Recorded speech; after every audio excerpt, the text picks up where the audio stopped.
Games,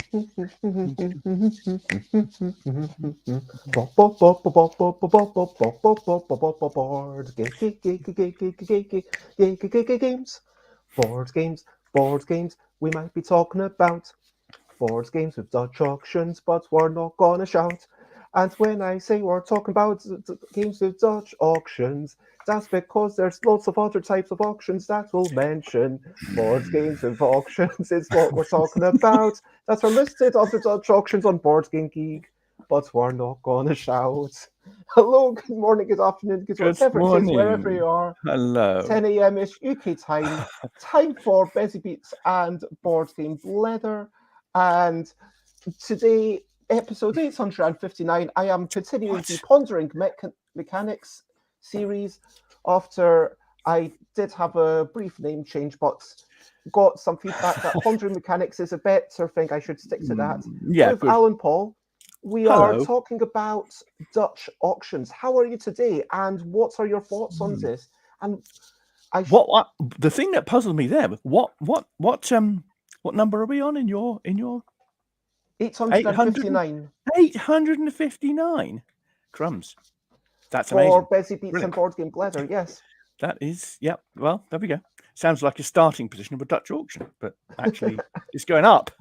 Anyway, sorry, I completely threw off. That's okay. So Alan Paull, designer, publisher, originally actually you started off getting your games published by other people before deciding, hey, let's self-publish a bunch of them myself. Yeah, we tried to do that, but we Tony and I decided that we'd do our own publishing because that was the way to get things out there, and then we licensed stuff that we'd already published.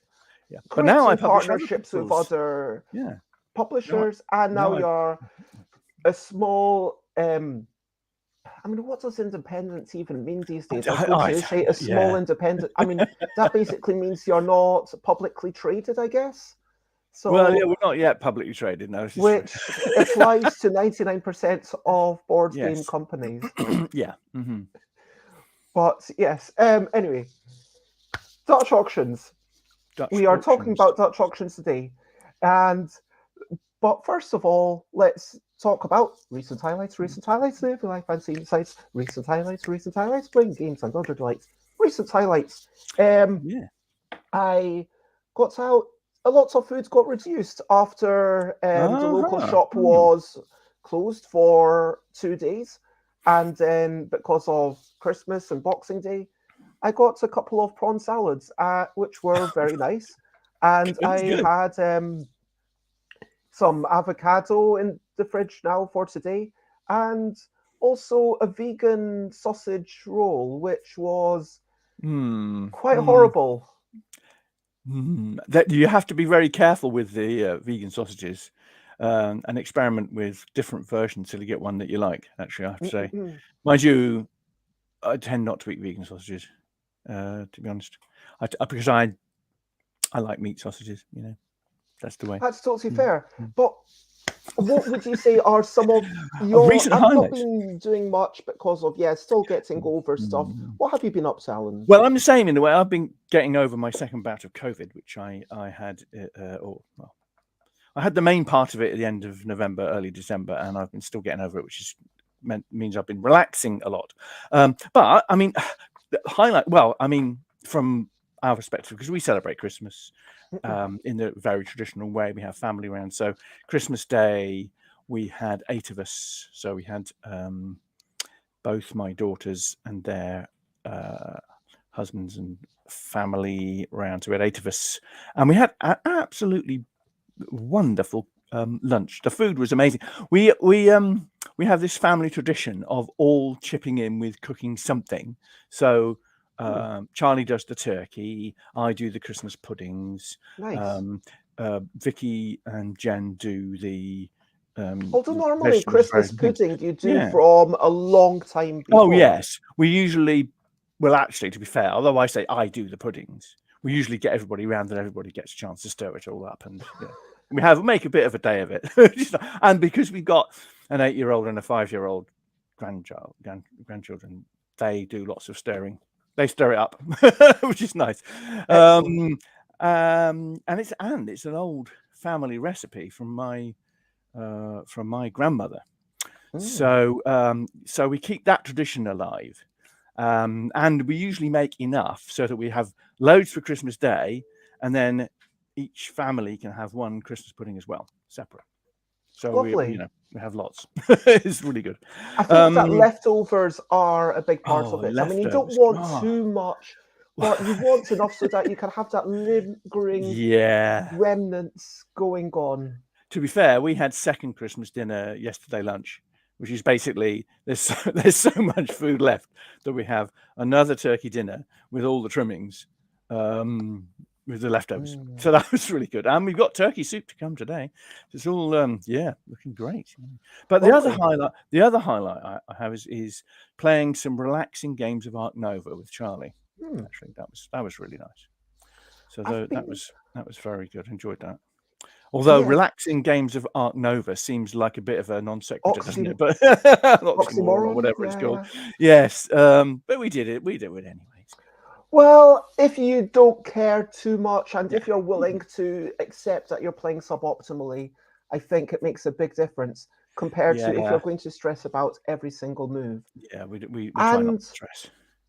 Of course, within a day-to-day thing, there's lots of small things that we might overlook, but I'm going to say something that's a brilliant thing. It's a little thing which is brilliant, is shoes. I mean, shoes. I don't think I've ever, I might have, but I don't think I've ever mentioned shoes before.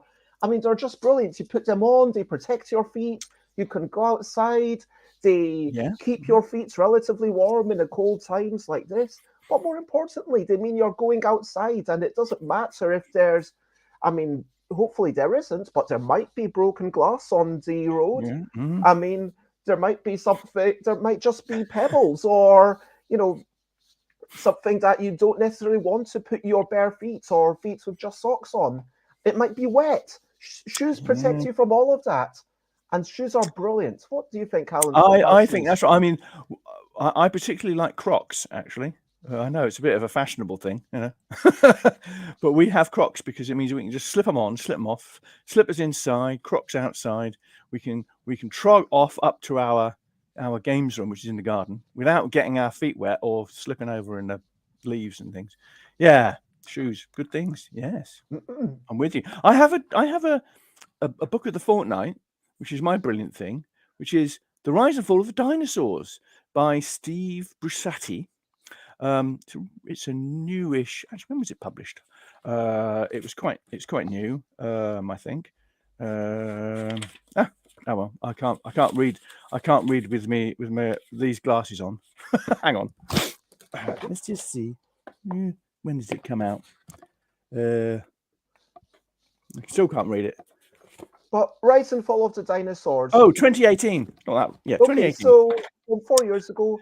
So it's relatively new. It should be something you can find. It does what it says on the tin. It explains how dinosaurs grew up, as it were, in the asserted their dominance over the globe, and it has a lot of reference. Modern research on dinosaurs is in here. So basically, if you want to keep up with the dinosaur knowledge of your children or grandchildren, this is an essential book. So thoroughly recommended. Very entertainingly well written, and he's also done another one more recently called The Rise and Fall of the Mammals, which surprisingly enough is the same type of thing but mammals. And interestingly, you discover but the mammals haven't really fallen yet, have we? No, not really. No, that's true, actually. Anyway, whatever. But Rise and Fall of the Dinosaurs, who would you recommend it to? You say people who want to keep up with their children and grandchildren. That's just it, yes. You want to keep up with modern knowledge of stuff. Yes, exactly. And it's changing all the time, which is interesting. There are bits in there which are already out of date. Let's crack on with the main topic, because I'm always aware that sometimes if we skip the intro, then we've got like this 10-minute thing before we actually start talking about everything. Yes. So let me just remind everyone to comment, ask questions, follow. That is the reason that I do these things live, to get feedback and input from from everyone who's being lovely and watching. Yeah. So let's start off with a definition. Yes. What are Dutch auctions? Shall we read it And from the book? what are all these? It's I guess just, we'll get into the offshoots of them. Sure. So let's do what does the book say about Dutch auctions? A simultaneous single bid system in which the lot starts at a very high price and then is gradually decreased by the auctioneer or other controlling mechanism until someone agrees to claim the item at its current price, ending the auction. The first bidder to accept the current price is the winner, such that there are no ties. A Dutch auction is sometimes also called a one-bid auction because of this feature, that the first bid made is also the only bid in the auction. So the difference between this and other auctions is that it starts high and goes down, and the first person to bid wins the lot. And what this means is that there's a bit more tension. That it's not like, oh, well, it's kind of similar to a once-around auction, because in a once-around auction, you've only got that one chance, and you really need to work out, okay, what number do I give? And whilst mechanically it's completely different, I would argue that experientially, it's a lot more similar to that than a typical English auction, for example. Yes. Yeah, and the Dutch auction, the classic Dutch auction, relies on timing. So it's you know, the classic implementation is everybody has an equal chance, whatever that means, to make a bid. And there are implications for how that works in game design. Okay. But we can go into that. And Board Game Geek has those exact words, as we've mentioned before. Board Game Geek used a lot of these things. Talks about Merchants of Venus being the purest form implementation. Merchants of Amsterdam, technically. Sorry. Yes. Yeah. Thank you for correcting me today. Clearly, my brain is not 100%. Merchants of Amsterdam by Reiner Knizia. Here with the spring-loaded thing that winds down from a high number to a low number, you stop it. And so there's a little bit of dexterity. It's vaguely a dexterity auction as well. We covered it already in our last chat. Yeah, that's right. And Board Game Geek says the purest implementation of this is Merchants of Amsterdam, which features a spring load mechanism that gradually reduces the price until someone hits it, winning the bid. This category also includes the mechanism where items slide down a track with the cost decreasing as it does so. This is a common implementation of open drafting, such as in Through the Ages, A Story of Civilization. An alternative but logically equivalent process is to increase the value of unchosen resources, which is a separate... It's a separate entry, but I mean,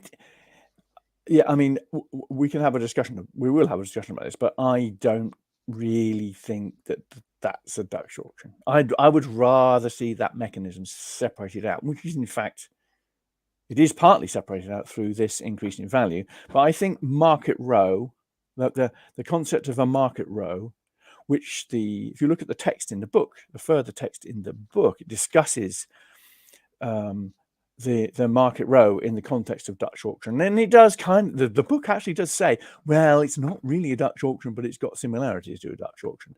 And that this concept where you have typically you have a row of cards or other resources, and each slot in the row is a different value, usually going down, typically through the ages, down from right to left. And as things are purchased in your turn, you purchase something in your turn, everything slides down so that things gradually get cheaper. So that the mechanism functionally is similar to a Dutch auction, but there are some key differences which I'm sure we'll go into. Yeah, I think that let's actually get into stuff and let's talk about how these things are implemented, because I've done a little bit of work in categorizing them. There are 31 games listed on Board Game Geek with Dutch auction, or although, as we've said, Some of them are about the market row. Hello, Yoda. It is lovely to see you, and I hope you are generally well. So, 31 games. And let's start off with things like Concordia and Through the Ages and 8 Minutes Empire, Yes. where just above this board, you would have 6 cards, the one on the left being free, the one on the right being free money, and everything else being worth a different amount. Similarly, in Through the Ages, you've got this long track where things start off at come in and enter the market costing free money. But if you wait a little bit, then they might go down to 2 or 1. Concordia plays with it a little bit because not only is the Yoda says, "Are you discussing my auction?" Very good. Concordia, not only is there a price, but this is an increase in price. So things do have an innate value, and they'll just start off costing 2 resources more. Very low granularity, I might mention, to the point where, the fact that one of them is any resource you want rather than the better resource in the game is considered like kind of 1.5. So, obviously, this is Atlantic Star, where it does a similar thing, having different prices, and Suburbia, again, attract different prices. What's your thoughts on this style of drafting, vaguely similar to Dutch auctions? What's your thoughts on this? I really like the market row, mechanism. I mean, I think there are several reasons. I think the great thing about market row as a version of Dutch auctions is that it guarantees player interaction. I mean, a typical one, which I've played a fair amount of Through the Ages. I mean, I'm not an expert, but I've played a fair amount. And when you get something like Iron Mine comes up early, and it's expensive, and some other player nicks it, just takes it when you want it, and you can't get it because there's only like 3 iron cards in the game or something. So they take it early, which means they can get iron mines quicker than you can. They can get iron resources. So it automatically gives you the opportunity for that kind of player. I have to decide if I've got a chance to buy it, even though it's really, really expensive. If I don't buy it, my rivals will get it cheaper because it will go down the row when they have an opportunity to buy it. So I've got to make that decision on whether to buy it when it first comes up if I get the opportunity. Is it worth discussing I mean, this is obviously different to the Dutch auction, which presents one lot at a time, and we're going to keep going down until someone gets it.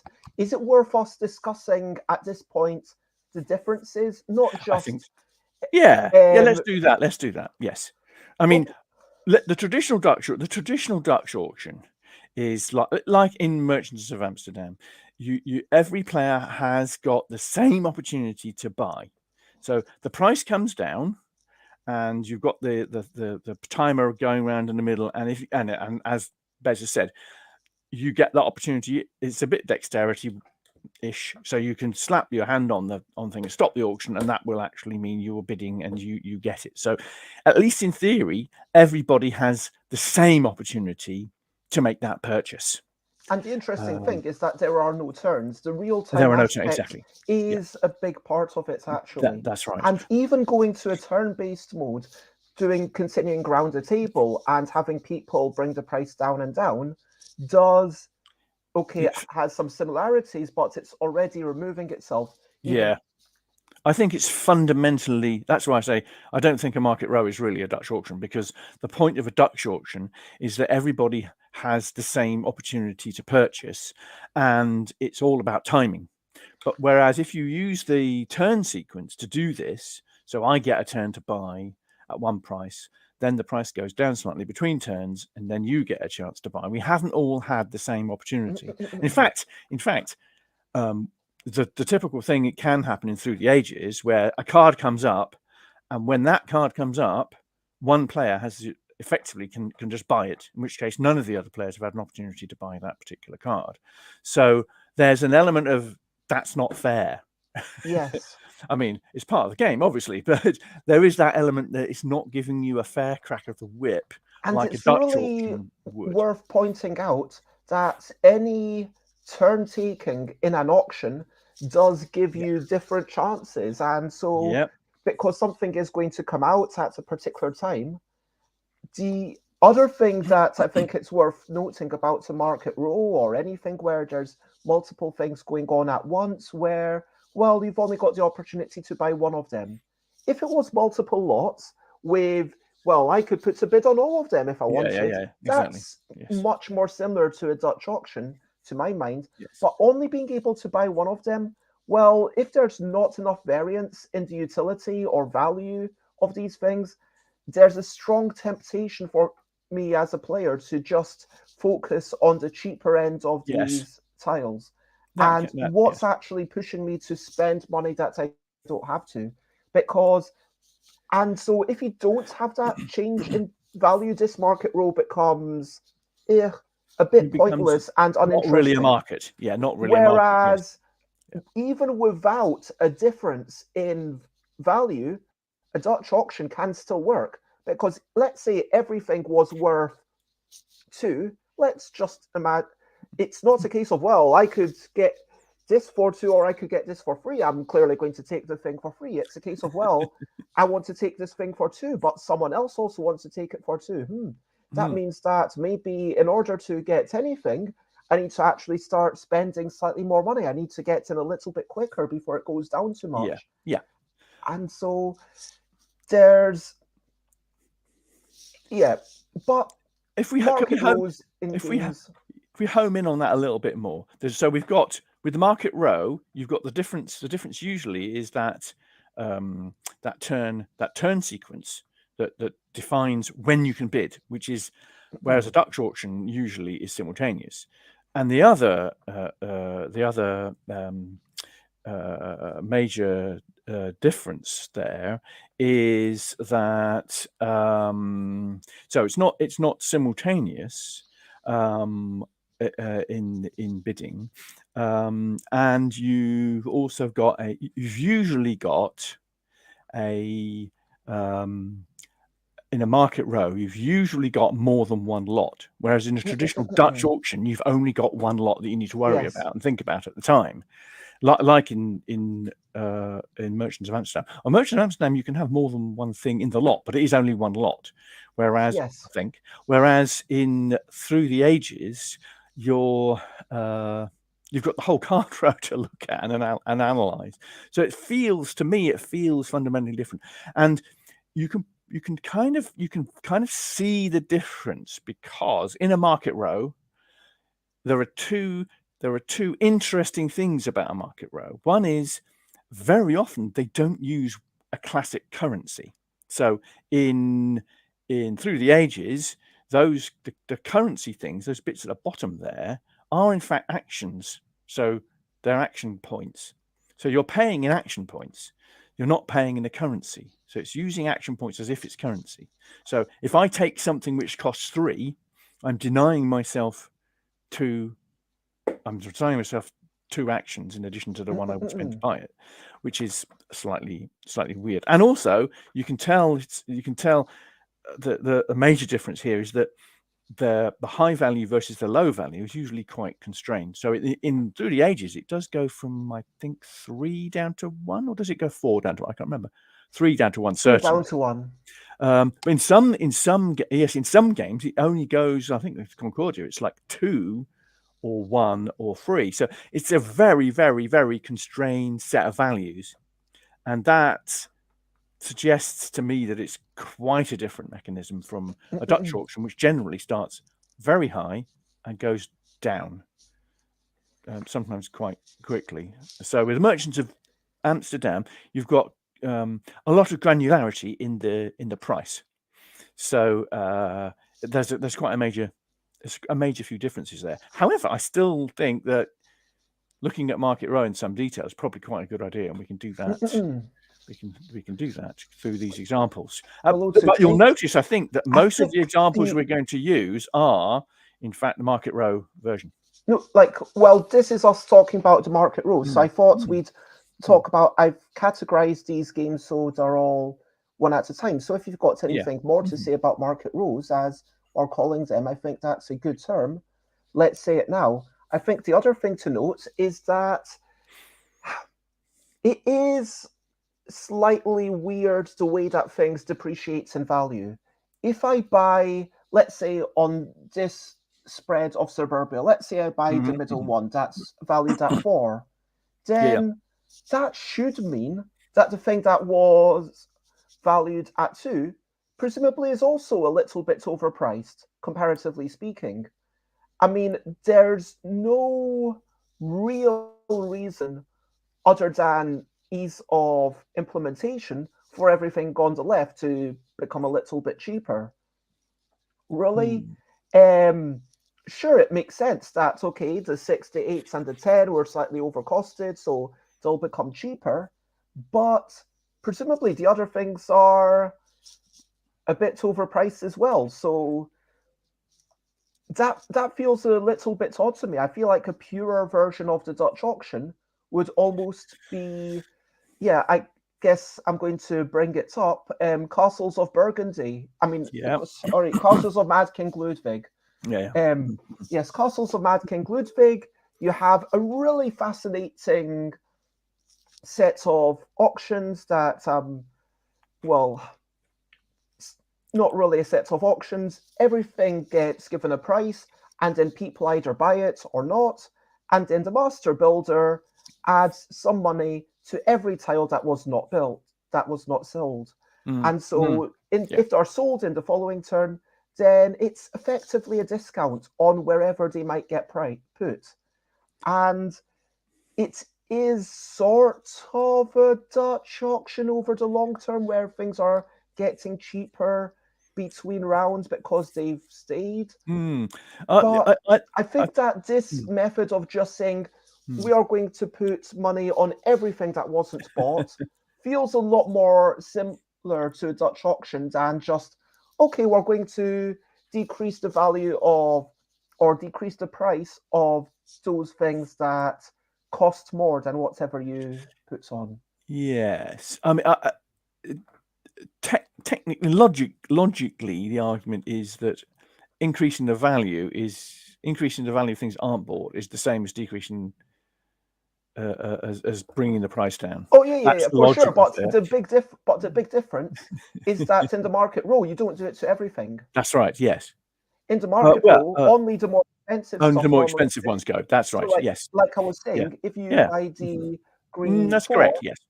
Blue 2, it isn't going to suddenly shift down and become cost. I think you made an interesting comment because you made an interesting comment early on when you were explaining that then, which was that wasn't an auction. It's not really. I said something along the lines of that's not really an auction, and I think that hits the nail on the head in a lot of ways, because when we think of auctions, generally we think pause the game, we have some lots that we buy, we all get a chance to buy things, we buy them all, and then we move on. Whereas in a lot of these games, the Market Row type games, we're not. It doesn't feel like an auction because on my turn, I'm just deciding to buy something or not. So is that an auction? Because I'm not. I mean, it's literally I choose whether or not to buy that thing. It is kind of an auction in the sense that if I don't buy it, somebody else will buy it later on. But the turn sequence change means that it's an auction.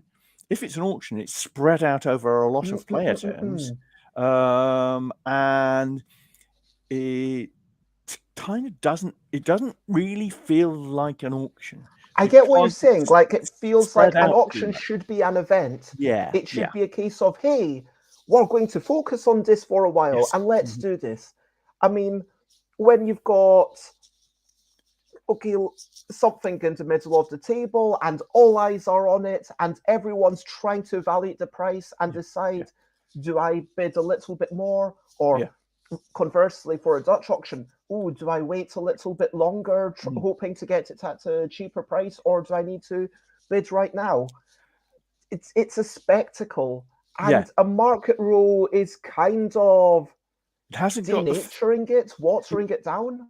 It hasn't got the well. I'm not. It hasn't got the focus of what I would call a true auction, where you're doing the whole. I'm thinking something like Colosseum, which has an auction as a relatively small part of the turn. You auction tiles in the middle of they're displayed in the middle of the board, and you get every player gets the opportunity to buy 3, but it's the specific tiles in the lot that you're focusing on, and the auction is everybody does the auction in player turn order or something like that, but the auction is one whole focus of that parts of the round sequence, and it raises the profile of the auction more. It makes it feel more like Christie's, it makes it feel more like an auction, whereas with the market row, it kind of doesn't feel auctiony. It feels like I'm just buying some resources, and the fact that the price of the resources has changed is part of the turn structure and the round structure, and it doesn't because you've feel done like so an many auction. other things between the price changing, between every step of the price changing. What's all these other actions? Yeah, I'd never thought of Through the Ages as having an auction, but I think market row. I think the idea of a market row, or at least that kind of auction adjacent, and it's auction adjacent. It's here. So let's talk about them. And I think Sobek is slightly different to the usual market row system, in that I guess it's an exploration of this thing like Through the Ages, where you're not paying with currency. Here, you're sort of paying by taking the previous cards as corruption.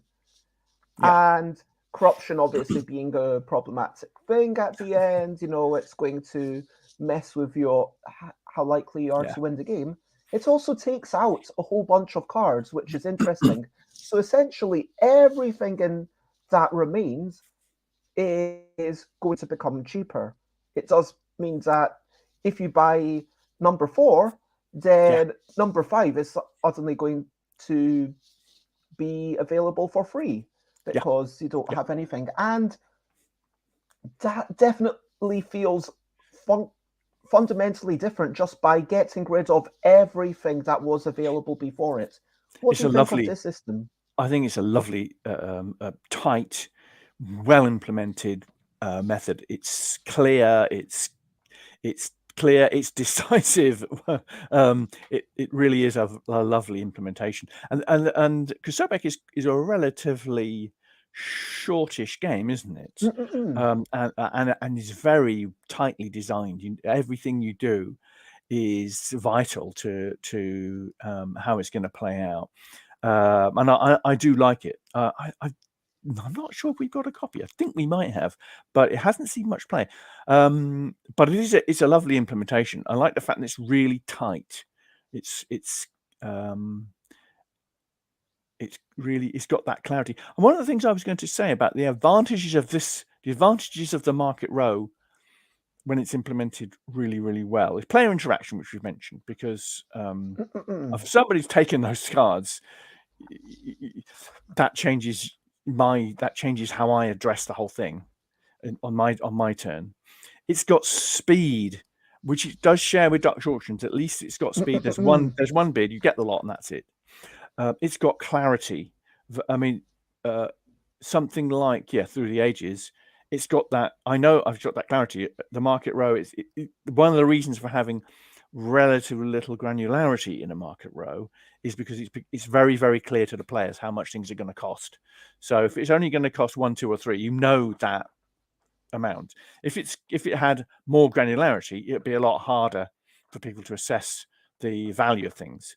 And I think the other thing I like about the market row is that it can be isolated as a resource allocation method.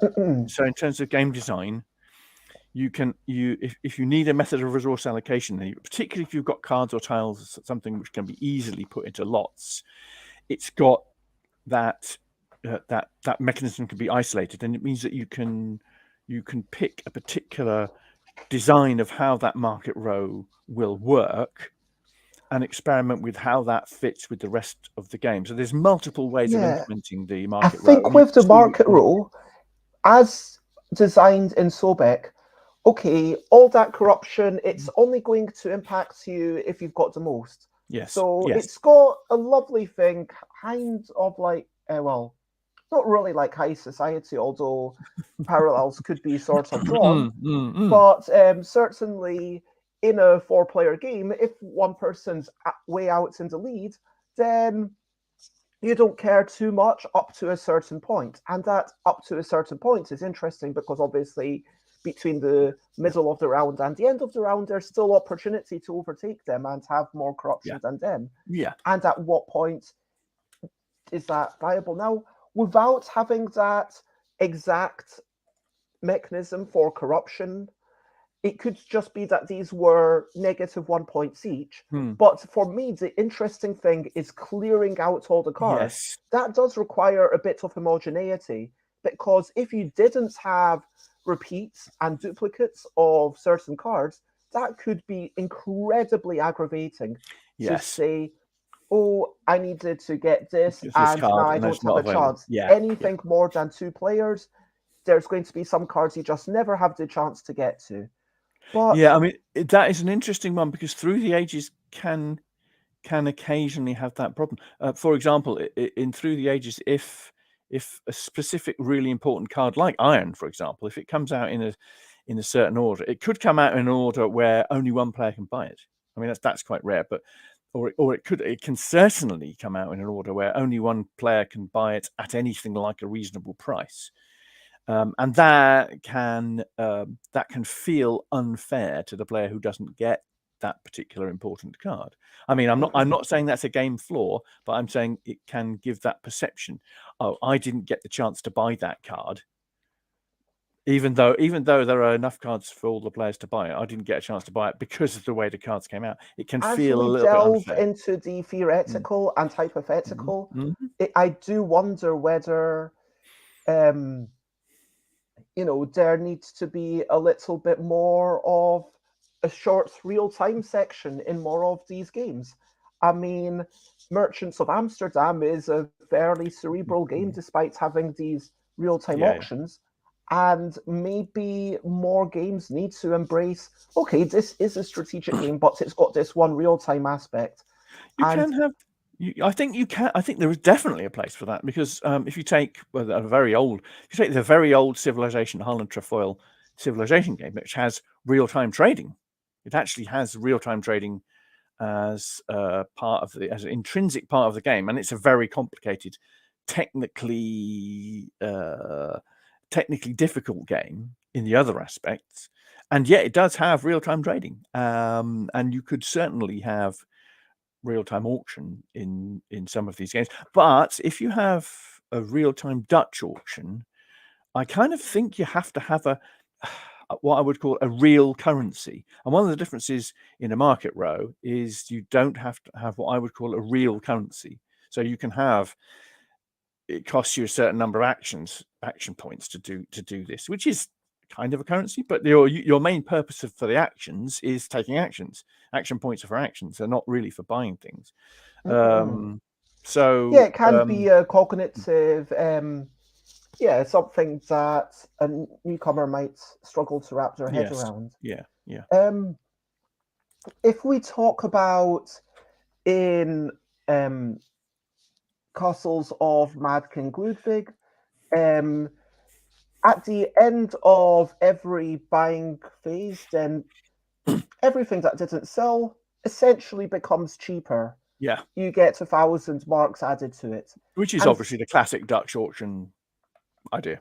And similarly, in Century Spice Road, it's a mixture of this market row, where the fourth thing in the row is going to cost you 3, the first one is going to cost you 0, every one is going to cost an additional 1, but these things, you place resources whichever you want. You place them on the cards that you did not select. Yeah.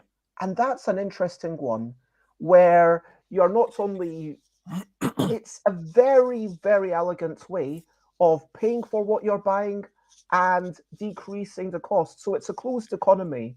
There's ways that cubes are going to come in, but that part of it, at least, is a closed economy. I think that's part of the relationship between Dutch auctions, or this implementation of Dutch auctions, which we're calling Market Row, to increase value of unchosen resources, which is a I think actually the Board Game Geek says an alternative but logically equivalent process.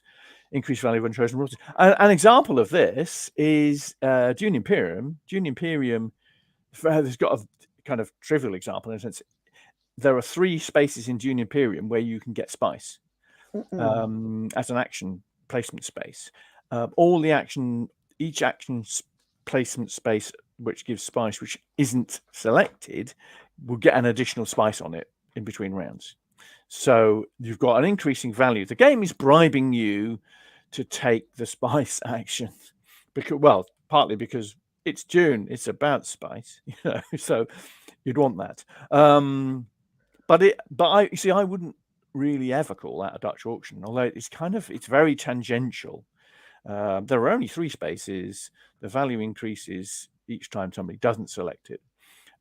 So eventually it'll have so much spice on it. Each space will have so much spice on it that somebody will take it. And that's a lovely way of implementing something like that. And I think that's kind of one end of the Dutch auction like things you can have, and the other end is Merchants of Amsterdam, where you've got a full-blown simultaneous selection, high value to low value, dexterity based one. Okay, so what we're calling a market row, it's about the values being related to a particular position, and then things slide along. And then here the increasing value is a separate thing that happens to also be going on in Century Spice Road, where they do combine in a beautiful way. I mean, do you agree that Century Spice Road's a wonderful game? Yeah, I quite like Century Spice Road. Yes. But it's not a Dutch auction, really. I mean, none of these things are. Well, I've split them into 3 categories, really. I've got what I would call the true Dutch auction, which is Merchants of Amsterdam type thingy, and then Market Row, which is our you stick cards or tiles and they slide down. You've got a fixed value slots, and the market contents slip down that fixed value lots, and then you've got the increased value of unchosen resources. And the classic one of those is, of course, Small World. I say of course, you ain't no Small World. So in Small World, you pick a particular tribe. I think it's a tribe. Yes. And the tribe a combination of race and class. Yeah, that's it. Yeah. And there's a row of those. Yeah. And when you pick one, you can pay. You put effectively a victory point on the one you don't select. What's interestingly, Small World. I mean, this just comes down to, Board Game Geek is run like a wiki, and even if the edits that I suggested for 4 weeks ago still haven't been accepted because it takes time. Because and it's not Wikipedia. Conversely, is super quick, and whereas here, for whatever reason, the moderators aren't paid, and it's moderated. It's moderated more than Wikipedia.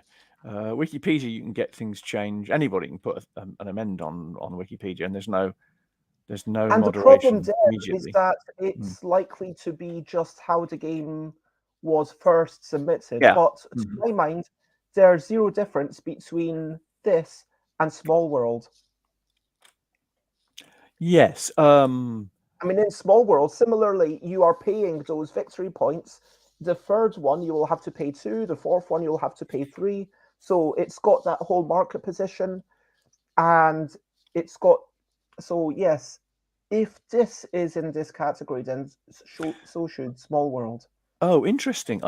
If you look at Small World on the Geek, it actually has the mechanism as auction Dutch priority, not just Dutch. Well, I guess we'll talk about that in 2 weeks' time then. Yeah, But that's let's talk about That's an something else. interesting thing. I hadn't even realised it had split it up into Dutch priority. Is that in the book as well? I don't know. Is that anyway? It doesn't matter. Let's talk about Vegas Showdown. So this is a really interesting one. You can see there's some numbers up there. It goes 3, 5, 7, 9, 12, 15, 18, 21. And higher up, because these are predefined numbers, it starts jumping up by 4 or 5 at the top, rather than just by 2 at a time.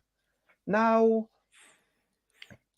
within each round, there's a more standard auction of a multiple lot auction of people. At this point, I might say, you know what, I am willing to pay 33 for this. And I would have to pay at least, what's that on? 25? I would have to pay at least 25. So 25 would be the minimum. But I could jump up just so that I increase the chance of me getting it. But if no one bids on it, then it'll drop down by just 1 space for the next round of bidding. So it's almost like a more standard style of auction. Well, I say standard style of auction, but it's a multiple lot. Place your things. Everyone's going to pick up 1 lot at most, and you kind of have a. If someone else is already on a lot, then you need to go on a higher space than them. Right. Yeah. Once that's all been done, then there's going to be some things that no one chose, and well, those things that no one chose, clearly they're overpriced. Let's move them down for the next round. So that's the Dutch bit. Yes. So the base price, the minimum bid comes down each time. Yes. But you can bid higher. So it's a very mixed. Yeah, that's I don't know this game, but it sounds like interesting implementation. This shows the flexibility of auctions. The mechanism is really great. I mean, Vegas Showdown. It is basically 100. I mean, Scott Nicholson, who made I'm going to say made in the past tense, made some great board game videos. I mean, doesn't really do it anymore, although might still enjoys board games and whatnot, but isn't a prolific reviewer like they used to be, the godfather of board game video reviews. But here it is basically just about this one really weird mixed thing where, sure, those tiles are then going to be taken and build up your own little map, but it's fundamentally about valuing these things and deciding how much am I going to pay for this, how much, and that's the pure interaction that auctions can give you. I like. Can you value this thing better than your opponents? It's very, very much like Magellan, which is another game which I've mentioned before as an auction game, where the whole game is valuing the lot. The whole game is about valuing each lot. There's nothing else. There's nothing else to it really, but it's sufficiently well designed and got sufficient elements of complexity that they form really interesting problems. There's just 3 games that I thought, and then afterwards I'll see if you've. So this is Senators by Ricky Tata, best known for Coup and The Chameleon, which was originally published as Gooseberry, but Coup, lovely game. Here, you're getting cards, and so there's a brown 1, a blue 5, a yellow 9, and a Questeur. I think this is a French version. Right. But at some point, you might initiate an auction, and the auction isn't going to be between you and everyone else. The auction is just going to be between everyone else. and they decide what they value these things at. So it's a once around. I am willing to pay 1 for that brown 1. And the next blue player says, well, I'm willing to pay 5 for the blue 5. Right. And then they've had some disagreements whether the yellow 9 is worth 4 or 6. And so clearly green is in the winning position. And there's no disagreement. The quester is worth 5. And at this point, the red player, if I zoom out, the red player will look at this and either decide, okay, you get it, or I will pay for it. Right. And that's the... I mean, it feels like a bit of a stretch to even say it's tangential to Dutch auctions, to be honest. But it feels like one of those things where there's not quite any good position to put it in. And does everybody get one lot? Or well, you might not. The lots are totally independent. Okay. So the red player would then say, okay, for the yellow lot, sure, green can get it. For the blue lot, okay, I will buy that because I think it's underpriced. So it's multiple lots. You're valuing. Green can get it. Each player is valuing each lot each round, which is interesting. Yes, it's very so. Critics of the game say that it's too difficult, and say that it's too difficult to ascertain the value at which you should buy it or not buy it. And I can understand that. Yeah. Proponents of the game say, yes, it's difficult, and that's what's interesting about it. Yes. So basically, if you like the idea of trying to work out what something is worth to your opponent, I mean, the idea of setting a price, and obviously parallels can be drawn with Castles of Mad King Ludwig, I guess, where the prices that you set are also sort of the prices that you might get to buy them for. Yes, it's almost this is verging on trading, isn't it? It's verging on, because if I can buy it at the same price as you can buy it, then I'm basically saying I will give this. I'm actually effectively giving it to you because I want something else, or we're agreeing a value, and I'm deciding that I think it's probably got a slightly different value from you, so you can have it.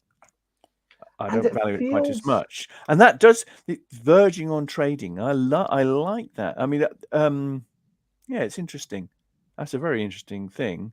It's introducing new resources into the game, but you are simultaneously having to value everything, and it's the difference in those valuations that determines what everybody else gets. And I can see why people would say, if you've got multiple lots doing that, it's really difficult. It is, especially as things. The problem is the value of things will change as people buy things. So you'll have a very variable. And of course, you've got hidden money, so you might not have all the money to buy everything, but other people don't know that. Yeah, yes, I can see that's really hard. Yeah. But I think that I quite like that. It feels. I don't want to overly dissect something that Frankenstein sounds like, certainly if I call it a Frankenstein's monster, it sounds like a negative thing to say. But something that's, let's say, a bit more evolved. It's something that's a bit more unique combination. I don't want to get too much into it because then we get into critiquing the game rather than the generic mechanism. But I think that what I take away from this is that there's just so much more scope within auctions to have so much more going on. Yes. We've chatted about Merchants of Amsterdam. I mean, we chatted about it quite a bit last time we spoke. Do we need to say any more? No, I think we're happy with that one. Okay. Price goes down. People say stop. Gets the lot for that price. It adds tension. The real-time aspects, that is fundamentally the heart of the Dutch auction. Yeah. And if we agree that, then this is the only Dutch auction game in existence, according to Board Game Geek. Well, there was one of the other ones you had, which what was the Well, other one? Das Collier.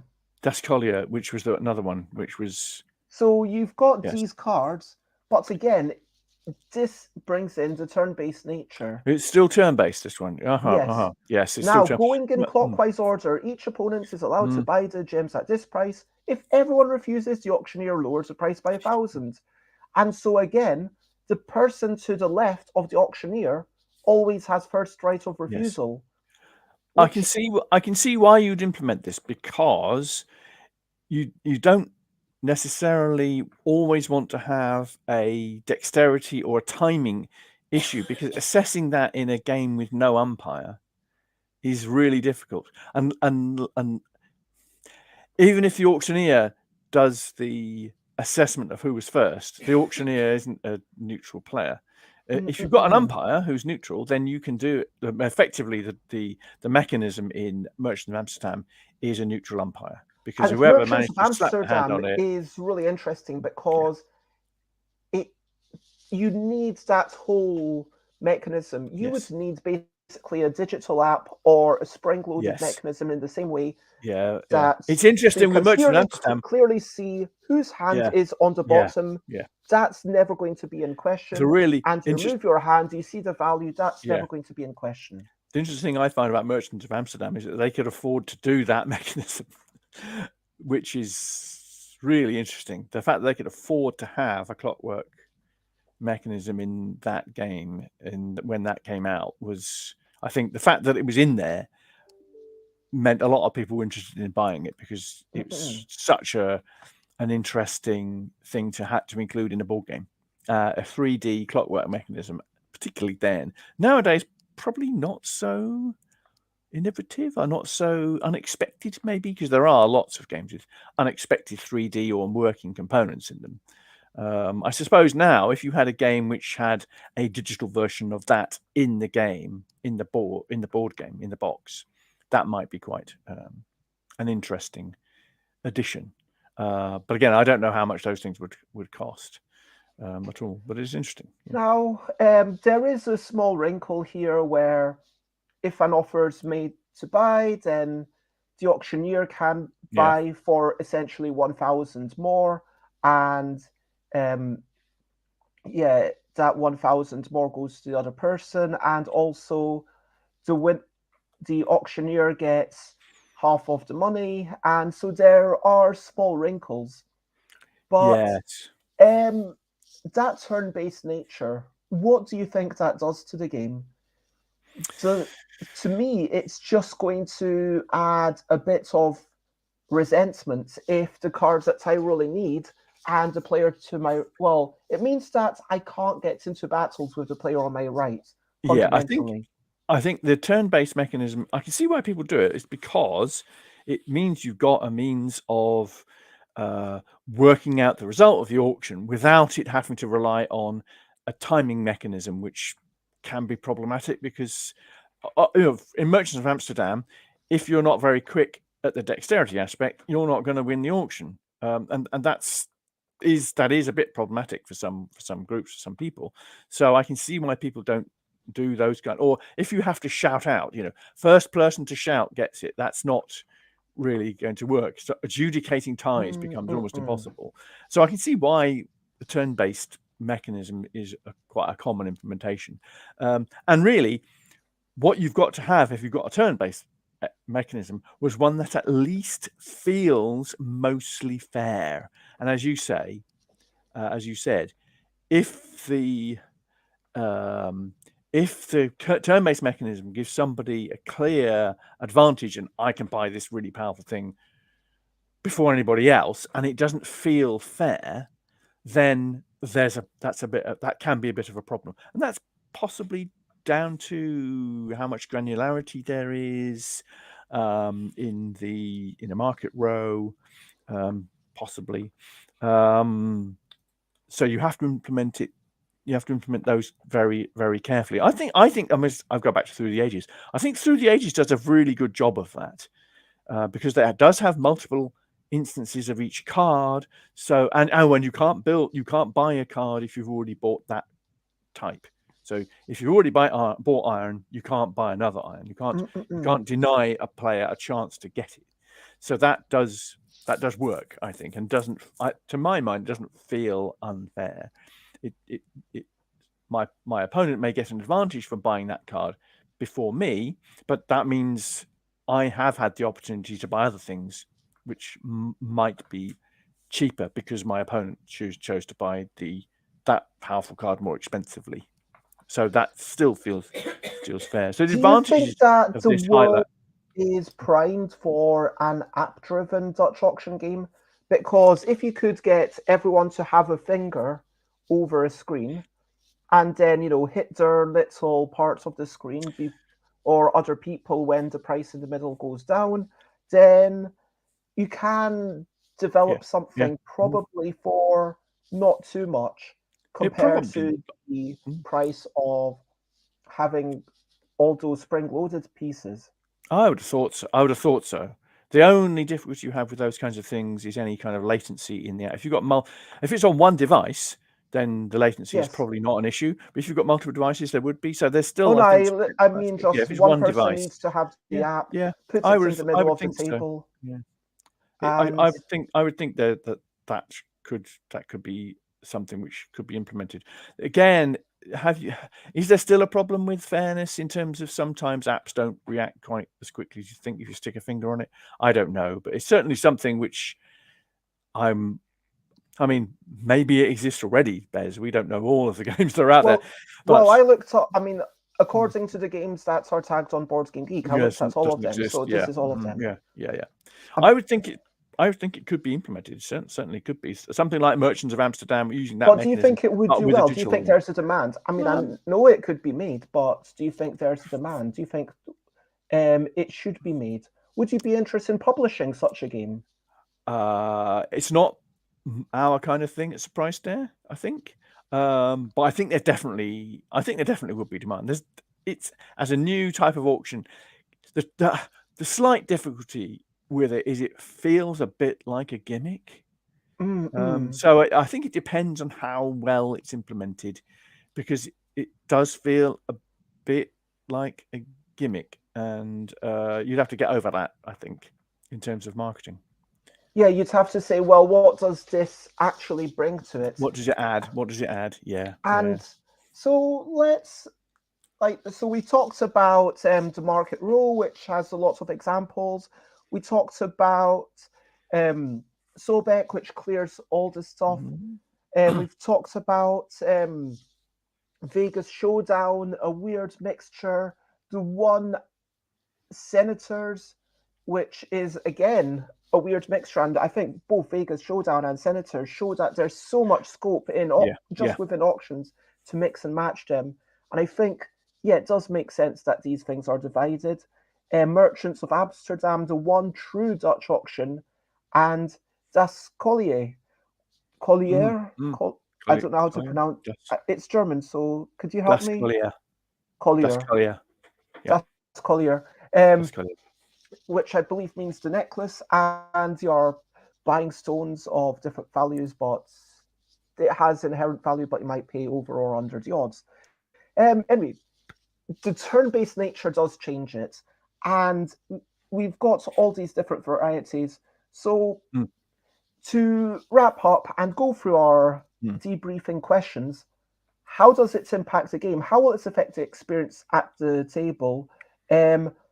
I think that anything with that true real-time Dutch auction, that is going to be the focus, and you have to build a game around that. Whereas the market rule is something that can sit in the background, and that is kind of a strength of it, that it can be a secondary supporting mechanism rather than something to scream in the air and have everyone rejoice.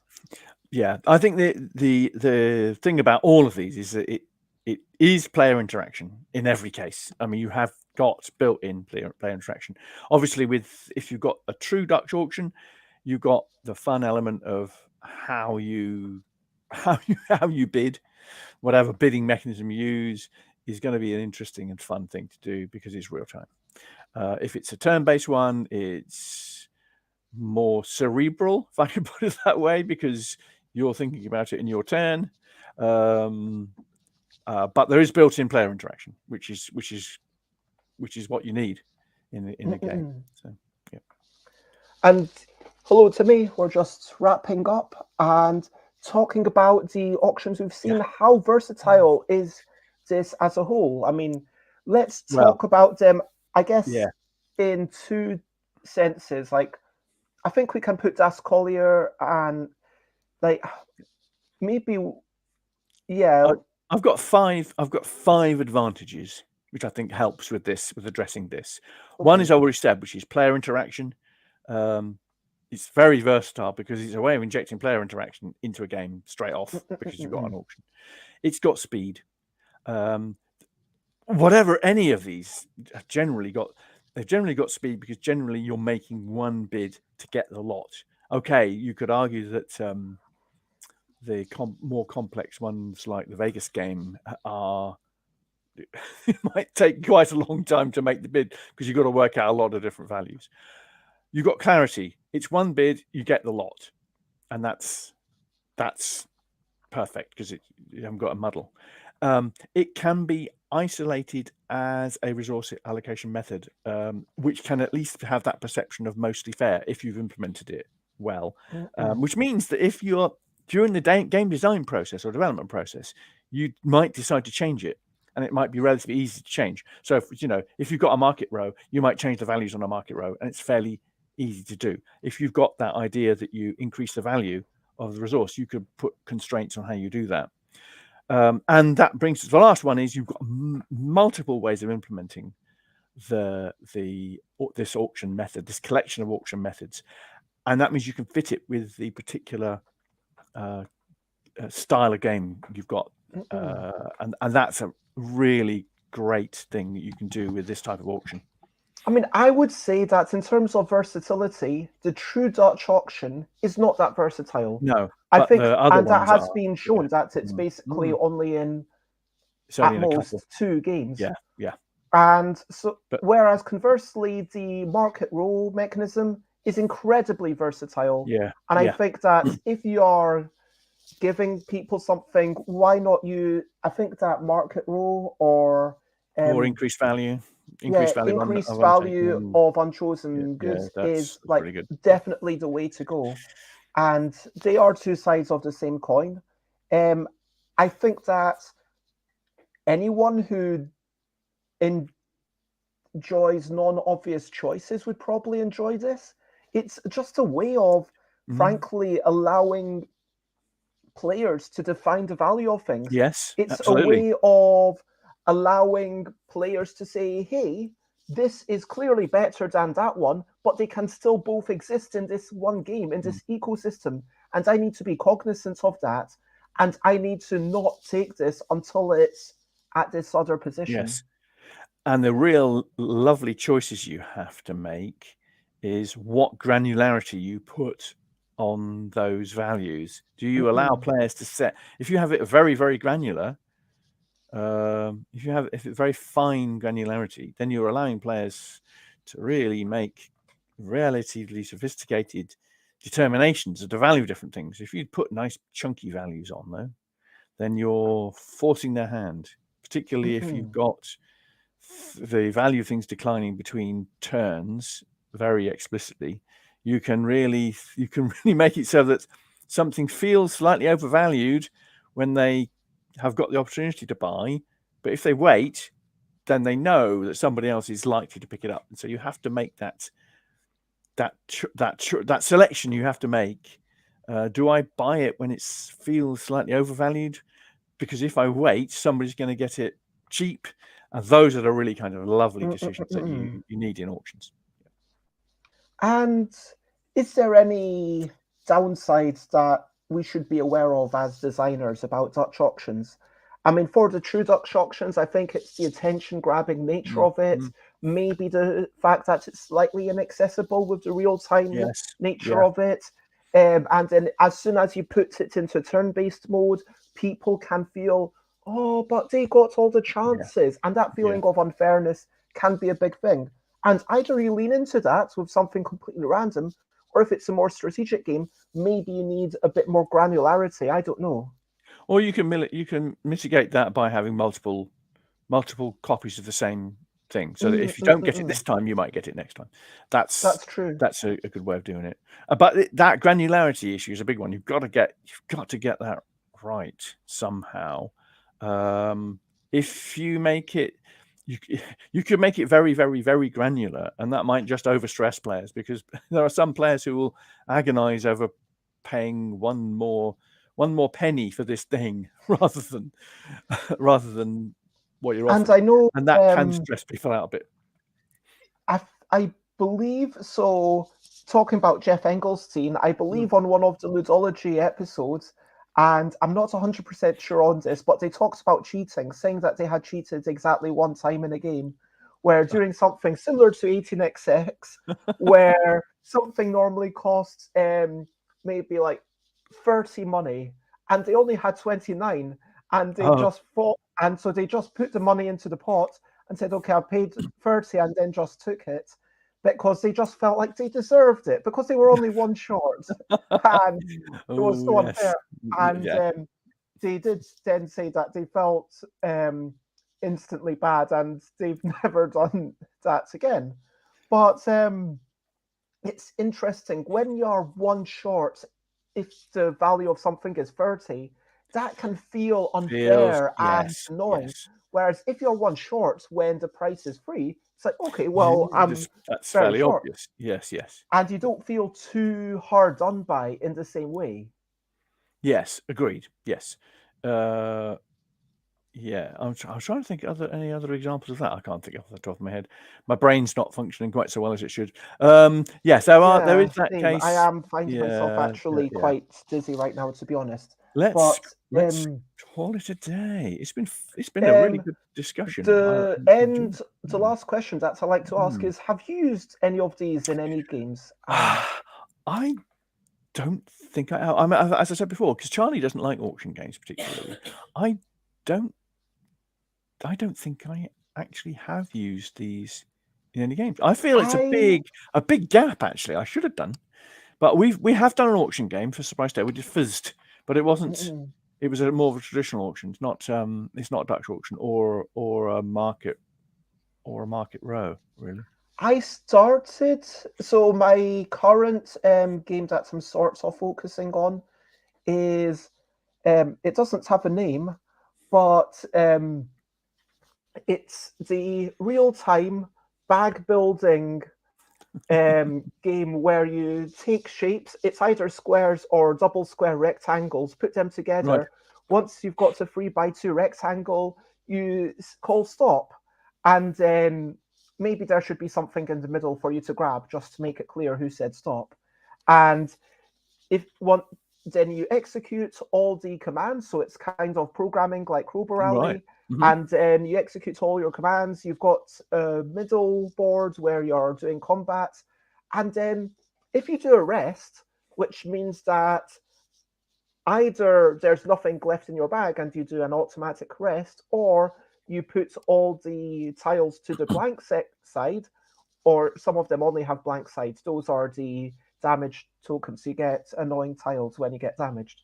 You chuck the blank things out of the game, and then you get to buy new tiles. And this is where the bag building bit comes in. So originally with that market bit, I originally had something similar to a market row, and then that actually felt more complex than needed. And so what I've got currently is simply, you can take any of these and you just get them. The downside of taking it is obviously that you've got more stuff in your bag, which is an actual cost. But converse, and you pay 1 experience point for each thing that you take. So it's always going to cost you 1 experience point, no matter what, to take one of these things. So there is a currency for that. But there's a secondary currency, which is magic, which you use when you're performing some of these spells. Like you might move people far away, like Darth Vader in some of the films, or you might be shooting fireballs or doing long range attacks or teleporting, which is a bit more than normal stuff, so they use some magic. Clearly, magic can do anything. Absolutely. It's like the game designer's friend. You can explain everything with magic. And every untaken tile, when you refresh, gets a unit of magic on it. And so it's like, right. So that's where you're that's increasing value.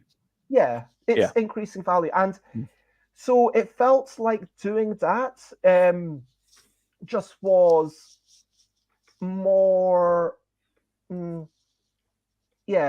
worked better. And the way that you decide who gets first dibs at it, it's just literally who says stop, then they say, okay, boom, do that.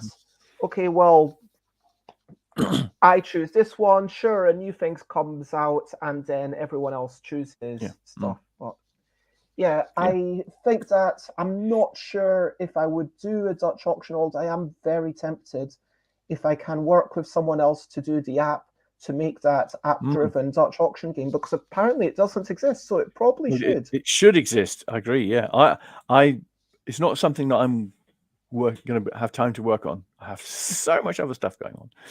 It's a nice idea, though. Very nice idea. There are too many ideas out there. I think an exciting number of ideas. There are an exciting. That's a better way of putting it. There are an exciting number of ideas. There's too many for one person, but there's many designers. Indeed. So I've asked you lots of questions, and let's start wrapping up with the question of the day. Question of the day. Here's a little question before we go on our way. Alan Paull, what would you like to ask me and potentially anyone else watching this? My question is, what was your favorite game that you played over the festive season? Ooh. Yes. So I'm presuming that you have had the past couple of weeks. Yeah. Presuming you have had time to play games over the festive. Mine, while you're thinking about it, mine was Dragonimo. We played Dragonimo with Oscar and Vicky over the festive period. So we had 3 generations of my family playing Dragonimo together. It is a bit simplistic for adults. Yes, but we had an 8-year-old, so it's fine. So it was partially just to entertain the youngsters. Oh yes, but it's a very important thing to do that. Absolutely, absolutely. And, Oscar, I don't know if you know Dragonimo. Oscar was. I've played it. Oh, good. Yes. So he was very keen. We allowed him. So he was handing out the eggs. So that was his role. There's a lot more luck and Dragonimo, I'd say, than. But it was good fun. We had an enjoyable time, and it's got a lot of good things that it's got the pattern matching, and it's got that idea of how likely are you to get the dragon out of the stack of eggs. So it's got some good solid bits and pieces and it's one of these games where for bringing the family together, that sounds lovely. It's nice and colourful. Hello Vivan Me, thank you for watching. Who mentions Cascadia? I think that's also the winner of the SDJ Spiel des Jahres, and Randy Flynn did an amazing job with that. I think that it is expertly crafted. I think that some games really set the world alight because they're innovative. Like, I mean, Scout, I'm not saying that anything was, wow, how did they come up with that? But certainly the twisting of the cards and the, getting rid of cards so that things fit in together, it provokes a new style of thinking. Similarly, Micro Macro is another game where it definitely revolutionized things, but sometimes just evolution is really important. And having modular scoring systems for each of these animals where A, B, C, and D all feel kind of similar, but kind of different. Yeah. That gives you a nice elements of replayability. Great one. It has a great balance of ease of learning versus decision making. Similar to Azul, says, yep, I can see that. Yep. Timmy says, I didn't play much except a new Elden Ring update. Okay. And presumably you enjoyed that, and I think I've heard you talk about it, so I hope that you enjoyed it very much. I'm trying to think, because I played a couple of solo games for the L deck. I played Dwindle and I played Questable. Right. I'm going to say I really, even though I'm biased, although I didn't design it, although I did do a substantial amount of development for it now I think about it, Yeah. Dwindle, the one thing I really like is that you almost certainly will win at some point.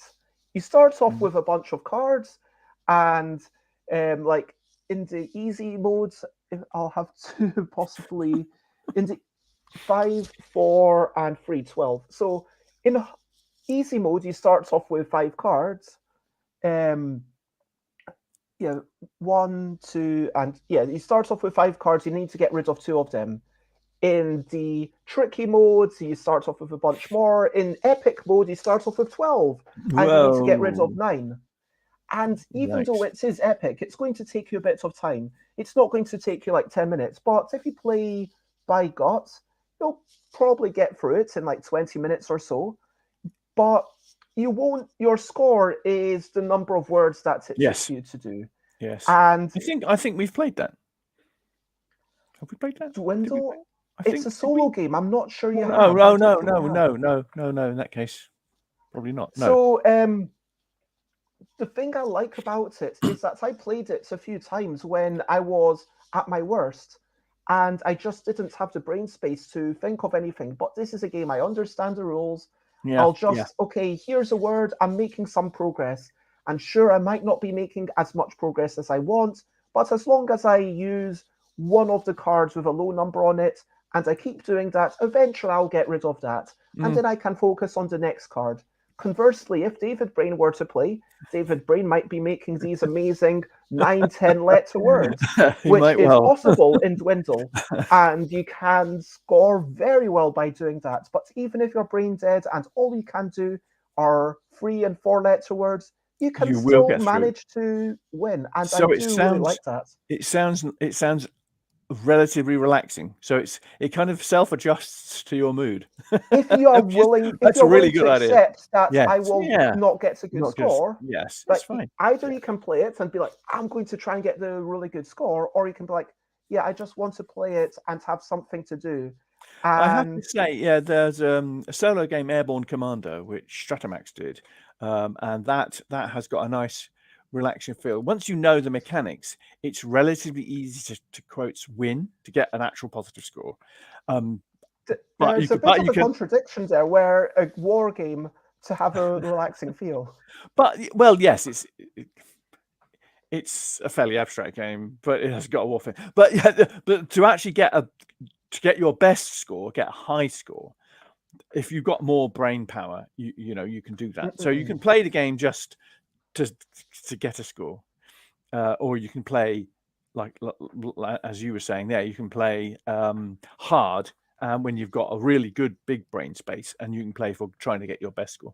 And I like that you can still not fail. You know, they've got the idea that I know I can play that game relatively with a relatively easy mode of my working things out and still win, and that's a nice feel. See, it's interesting because a lot of people who play a lot of solo games don't like that kind of thing. They want to have a really tough game, so it's hard to win. Whereas I'm a bit more relaxed. Well, at that point, you know, you can aim for the high scores. Yes, but I know that's not to everyone's taste. But if I'm allowing games that I play digitally and obviously ignoring the stuff that I personally worked on, because I've played a bit of couple, I'm going to mention 2 games. One is Linkage, which is a really nice abstract game. Take turns to place red, blue, yellow, or white tiles, little dominoes, this way or that way. That's your choice. You basically have anywhere on the board that's not adjacent to the previously placed tile. That's it. Very intuitive. At the end of the game, if there's 11 or fewer shapes, a shape being a group of similarly colored tiles that are touching by at least one side, if there's 11 or fewer shapes, then one player wins. If there's 12 or more, the other player wins. And that's something that I've never seen in another game. I mean, there's so many abstract games about making That's interesting. shapes or Yeah. surrounding stuff, but having one player be more and one player be less, Probably that's really interesting. That is interesting. Yep. And at the end, it kind of looks like a Mondrian, an early mid-era Mondrian painting. Not like the Broadway Boogie where it went really wild, but like the mid-Piet Mondrian painting that people would think of. And so it's really nice and pretty at the end. And I like that. So I'm going to go with that because we do have to say over to you, Watery, up to you, can share button if you want to. I am going to each day I've been thinking about doing the posting, and then I felt, yeah, right now I'm feeling a bit woozy and dizzy. But one thing I am going to do is I'm going to send the Christmas presents to the people in the stairwell. So I'm going to give a little present to all the people who live beside me as a wee thing. Say, hello, here's a Hogmanay present. I've been a bit unwell, but I'm going to, yeah, pop a little thing and drawing for them. And that's something that I will do. Timmy says, I'm on vacation till January the 8th. So I've been working on a voxel game prototype. That sounds really cool. And I've been following some of your stuff on the Mastodon. And it's cool to see you there. What are you up to, Alan? Today, I'm just going to collapse for the rest of the day. And tomorrow, we're off to Cheltenham on a family visit. So I'm seeing my parents. And we've got a couple of Christmas presents for them. And I'm also seeing my sister and also my niece. So yeah, we're doing a family thing in Cheltenham tomorrow. So I'm hoping the drive is going to be not too bad. The weather doesn't look great, but we'll share the driving. Try and share the driving. So I think it should be okay. I mean, you always do. I'm looking forward to that. Yeah. Yeah. So, to recap and wrap up before we finish up. Well, to recap and wrap up, we started off chatting about, getting over illnesses, Christmas Day, having a whole bunch of people. Let me change that title, sorry. Having a whole bunch of people over, the brilliance of shoes, the rise and fall of the dinosaurs. Then we talked about a whole bunch of games that we argued should. I think we never said this explicitly, but I think we both agreed that this should be in its own Board Game Geek category labeled Markets Role. I think so. And we talked about the turn sequence, the fact that you can only buy one, and the fact that it's sort of momentarily interspersed amongst all the other stuff you're doing makes it feel very different to auctions, which are a big event, and then you focus on the one thing, whether it's a regular upward style of auction or the Dutch auction or a turn-based downwards auction, which isn't quite a Dutch auction, but is very adjacent. But the fact that you're focusing on one thing at a time does give the auctions that spectacle. But we talked about Sobek, how it is so elegant, getting rid of everything in the row. Talk about the fixed values to certain places, mixing things like Vegas Showdown or indeed Senators, where auctions are being used in ways that I wouldn't have thought of. Yeah. We talked about the real Dutch auction games and how turns and everything changes it, but how multiple chances to have one thing does change it. So if you've got through the ages having the same cards come up, so maybe offsetting that slight feeling of unfairness because you are going to have another chance to get the same card, and of course having different decks for the different ages. So if you've got something you need at the start of the game, well, it's probably not going to come up right at the end. So you can rely on that, which makes it feel a little bit better.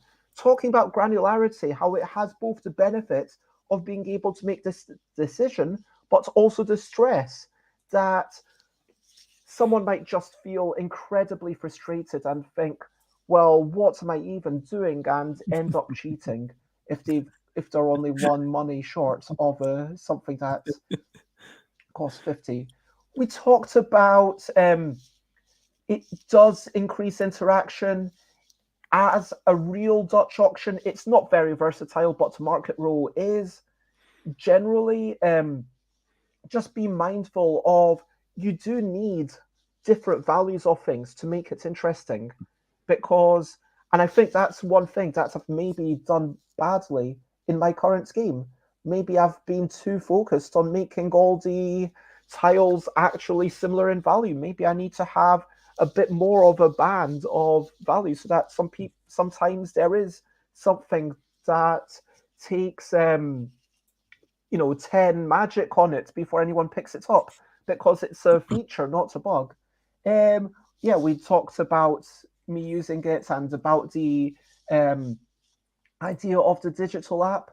We then talked about Dragonimo, Airborne Commander, games that we've enjoyed generally. And then I started wrapping up. And so at this point, Alan, is there anything else that you would like to say? Just that I really probably ought to look at using some of these in my own designs, because I haven't really used auctions much at all, and I like the Market Row versatility. I mean, Market Row is a nice way to ease it in. Maybe it is for people who don't like it too much. I wonder if Charlie would be. How would Charlie would feel about that? She's okay with Market Row, I think. Yeah. So if you want to check me out, as it says on the bottom of the screen, I am Stuff by Bez in all of the places. Check out stuffbybez.com/streams if you want to see what I'm chatting about. Tomorrow I'm going to be discussing Keyforge with superfan Stuart Green, who's set up kind of single-handedly the South London Keyforge community, right? Because there wasn't a lot else going on, and we'll talk about why. And then, I've got a lot of stuff where I don't have anything scheduled, but I'll be talking about something. Maybe doing a recap of the year, because that's the kind of thing that would be suitable to do on the 1st and 2nd of January. Alan, if you want to be found, where do you like to be found? Best on alan@surprisetechgames.co.uk or alan@alanpaull.co.uk for email. I am also on Twitter as well. Actually, I think I'm mainly on Twitter as Surprise Dare. But I also have a blog and a website, surprisetechgames.co.uk. So you seem more active as Bentham Fish. I am more active as Bentham Fish, yeah. But at this point, feel free to spread the word if you feel like this was useful. I hope that you've learned something from this, and I hope that these always need a bit of time for research, for looking through and learning all this stuff. So, I mean, I definitely benefit, but I hope you do as well. Next time, Dutch Priority. Dutch Priority. That's going to be quite short. We might have to do 2 or 3. I don't know. I don't know if it will be short. We'll see. I might not be. I mean, we Never are, know, we're notorious. My shows are kind of ostensibly an hour long, and so okay. Sorry, that's okay. But for now, I think the only thing left to say, as usual, is bye, bye, bye, bye. This is a goodbye song. Bye, bye, bye, bye. Thank you for watching along. Bye, bye, bye. This is the end of the show. Bye, bye, bye, bye. And now it's time to go to bye, bye, bye, bye. This is a goodbye song. Bye, bye, bye, bye. Thank you for watching along. Bye, bye, bye, bye. This is the end of the show. Bye, bye, bye, bye. And now it's time to go. Bye, bye, everyone. Bye.